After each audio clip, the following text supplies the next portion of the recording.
The government's announced with just a few hours' notice that anyone in Spain or travelling to Spain will have to quarantine when they get back for 2 weeks. Is this the right decision?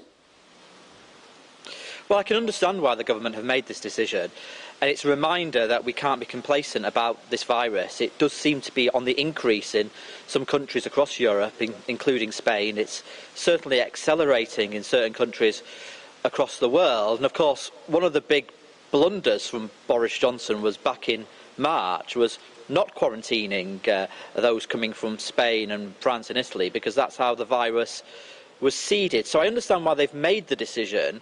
But of course, the way in which this decision has been made in the last 24 hours is frankly shambolic. There are holidaymakers in Spain at the moment, confused and distressed. There are people about to go on holiday to Spain and the islands like Tenerife who are confused, and they don't know whether their employers will allow them to take 2 weeks quarantine. The government just say, oh, we hope that employers cooperate. Well, you know, to be frank, I hope that I'll win the lottery on Saturday. It doesn't mean it's going to happen.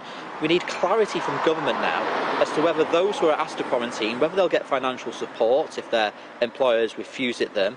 And we need clarity for those holidaymakers who are currently in Spain, who have probably saved up all year for their family holiday, who are confused and distressed. And this is probably the way in which this decision has been communicated is obviously causing anxiety.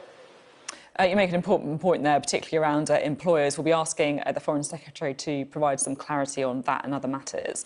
At the same time, though, isn't the whole point of the government's response to COVID-19 that it has to be fast, it has to be nimble? Sometimes these decisions need to be taken quickly. Well, we understand why decisions have to be taken quickly. You have to act with speed when responding to a pandemic. And one of the big criticisms of the government, which is broadly accepted now across the board, isn't it, that the government were too slow in their response to the pandemic, even though the pandemic was the #1 issue on their risk register. We know they were too slow to put in the supports and protections for care homes, even though many people were warning that social care was especially vulnerable. I know we're talking about Spain, but I mean, the point is, generally throughout the crisis, the government's response has been slow, and we've always urged them to act quickly. So, look, I understand why they've made this decision about Spain in the last 24 hours. This virus is on the increase in countries across the world. We've got some countries even talking about going back into national lockdowns, for example. So it's a reminder that we cannot be complacent about this virus. But the way in which this was communicated, I mean, it broke on Twitter because a Sunday journalist, a very good Sunday journalist, got hold of the story, and then the government had to scramble to confirm it. That is no way to treat people who are currently on holiday in Spain or about to go on holiday with their families to Spain, is it? As you say, I think a lot of people will be thinking twice about any foreign summer holiday they've got booked. Even Grant Shapps, the Transport Secretary, caught in his own lockdown. Have you got a foreign holiday booked? Are you planning a staycation, or do you feel a bit sorry for Mr Shapps?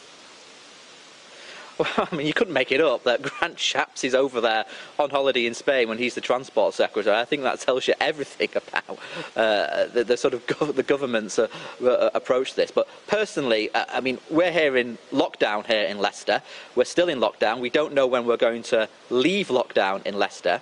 And there are actually many people here in Leicester who had booked holidays and are not allowed to go on holiday. And in some circumstances, they're not getting the compensation for the fact that their holidays have been cancelled. So look, when the government makes decisions, whether it's putting a city like Leicester into lockdown or telling holidaymakers they've got to quarantine for 14 days, they've got to back it up with financial support for people. Because this virus will spread when people have got no choice but to go to work. Because if it's a decision between putting food on their table or losing their jobs and staying at home, people are going to put food on their table to feed their families. And it's why we're not really getting on top of this virus to the extent that we need to, because we're still not giving people the financial support, whether that's when they're asked to isolate through the track and trace, whether it's on these quarantine issues, or whether it's when an area like Leicester goes into a local lockdown. We need better support for people so they can isolate and do the right thing to keep themselves safe and keep everyone else safe. Looking ahead, it does feel as if many people are worried about what is coming down the tracks. Got an interview with Tony Blair we're going to be playing shortly, where he's talking about the risks of a second spike in the autumn or winter months.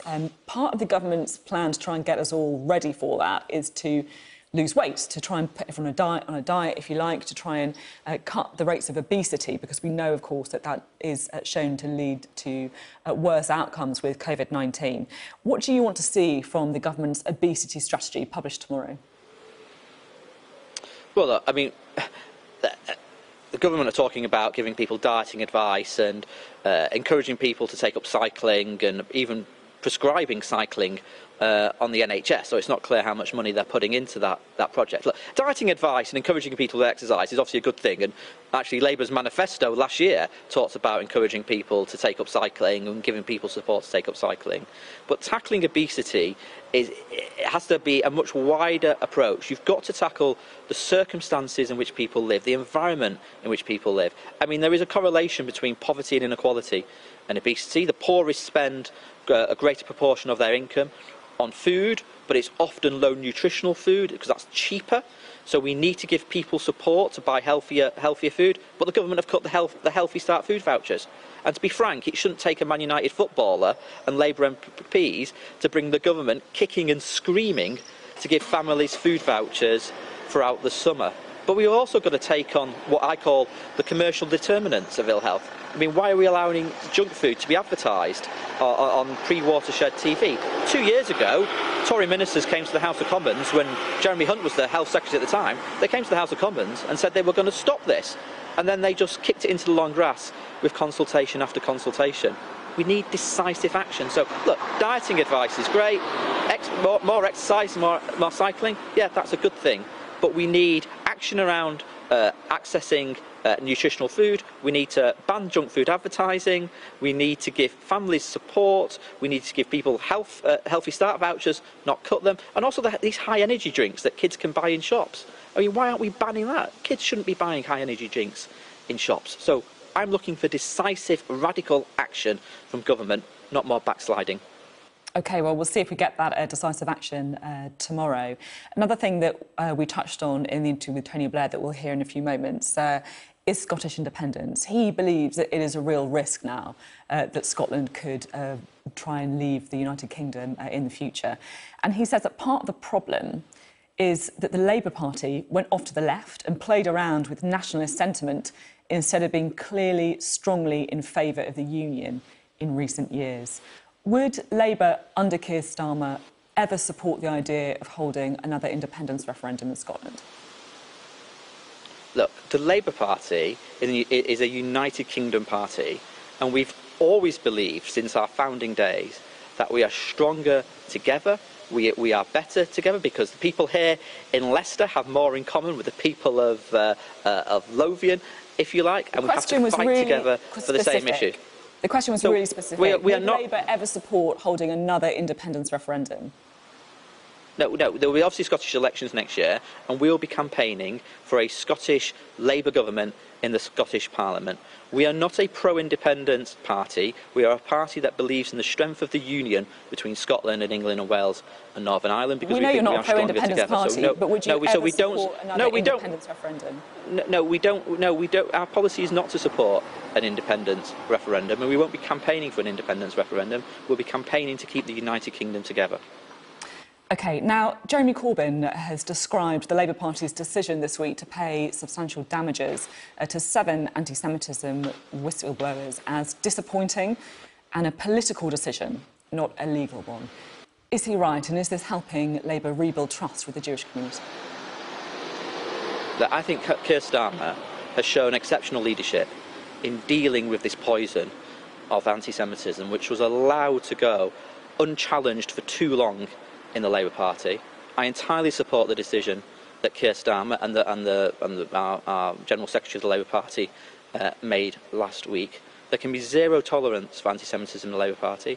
And that, yes, that means changing our procedures, on strengthening our procedures, but that also means changing the culture in our party, where anti-Semitism claims and accusations were too readily dismissed as smears or not taken seriously, or opinions were allowed to go unchallenged in our online discourse, sometimes even in our local constituency meetings. This is changing, and as Keir Starmer said in the House of Commons, the Labour Party is under new leadership in that respect. Now, I have great fondness for Jeremy Corbyn. I served in his shadow cabinet as his Shadow Health Secretary, and I'm very proud to have served in the Shadow Cabinet for many years now. But on this particular question, I think Keir Starmer has done the correct thing last week, and we will continue to do more to stamp out anti-Semitism in our party and challenge it whenever we come across it.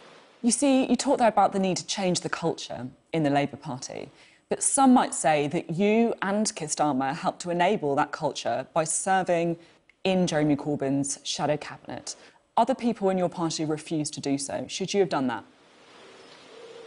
No, because I believed that we should always do all we can to campaign and fight for a Labour government, to fight to turn around our National Health Service where the waiting lists are going through the roof, to fight to give our children the very best start in life by investing in schools and their education, not by cutting their schools, by fighting to make our streets safer, by recruiting more police officers, for example, and fighting to improve our economy so it's a fairer economy and people can get a decent wage packet at the end of the month, and we invest in people by giving them skills for the future. I think that was the right thing to do. And I think you'll find there were many occasions when I perhaps came on your programme or on other programmes and I spoke out against anti-Semitism. I said we needed to go further and faster in the Labour Party.